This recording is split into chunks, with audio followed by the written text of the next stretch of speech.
How to overcome imposter syndrome.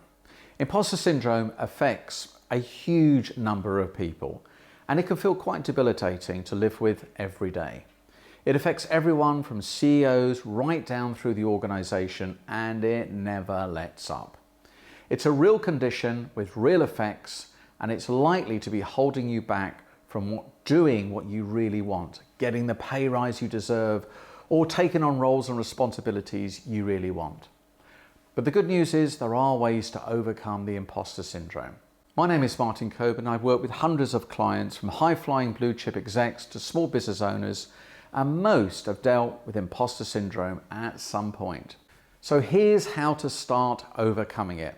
Number one, acknowledge that the imposter syndrome is real for you, and it affects many people. Latest research indicates that up to 82% of people face feelings of the imposter phenomenon.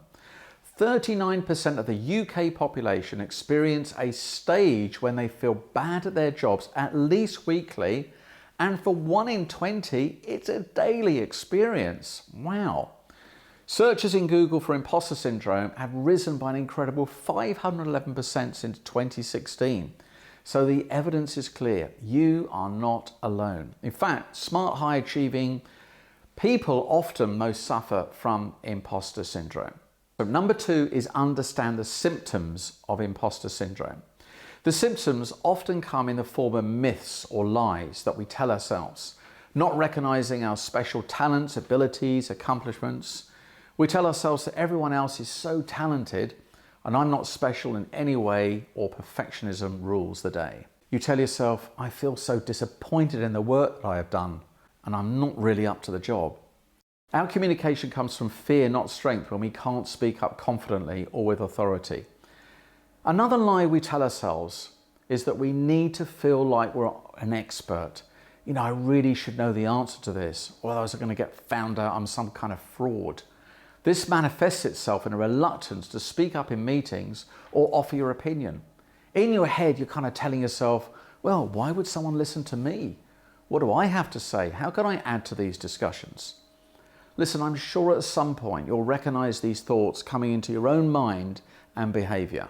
The thing to acknowledge here is that they are not true. You might feel they're true, but how can you honestly say they are true statements? Probably not. The reality is other people are probably having the same thoughts, but they don't allow it to inhibit them in the same way as somebody that suffers from imposter syndrome. So what are some of the ways we can tackle and even eliminate this debilitating feeling? So here's the first thing you can do. Change your scripts.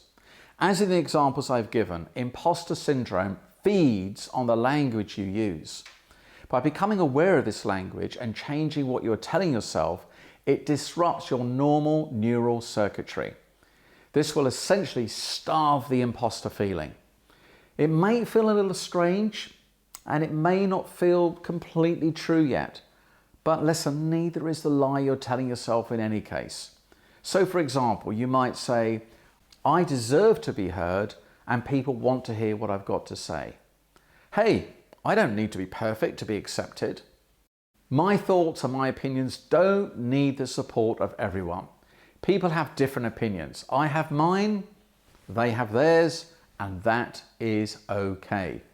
Now, I know this is going to feel a little alien to you, but repeating the same scripts is only going to hold you in the same place. You have to tackle it head on and go and change them. So, number two, separate the feeling from fact. Accept the feeling, but know it's just a feeling and let it gently pass. When you hear yourself describing something, what I want you to do is just ask yourself, is this true? The likely answer in virtually every situation is no. Acknowledging this as an untruth will help you change the way you feel. Once again, the idea is to interrupt this normal pattern of behavior that stops you from moving forward.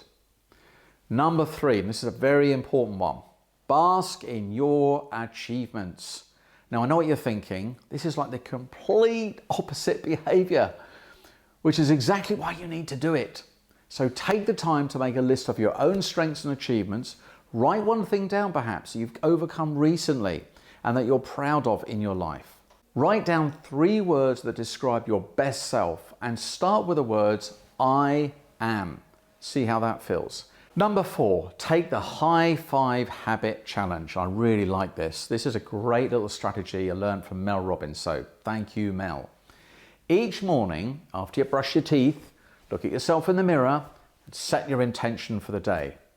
Articulate how you want to show up today, and then give yourself a big high 5 in the mirror. Now, I know what you're thinking. You're really going too far here, Martin. You really are. But that's the point, isn't it? There's no point bringing a little pin hammer to smash up your beliefs when you need a sledgehammer. So go on and do these things and do them with a smile on your face. So let's quickly recap these 4 strategies. Number 1, change your scripts. Number 2, separate the feelings from fact. Number 3, bask in your achievements. And finally, take the high 5 habit challenge. Do these 4 things and you will start to eliminate your imposter syndrome.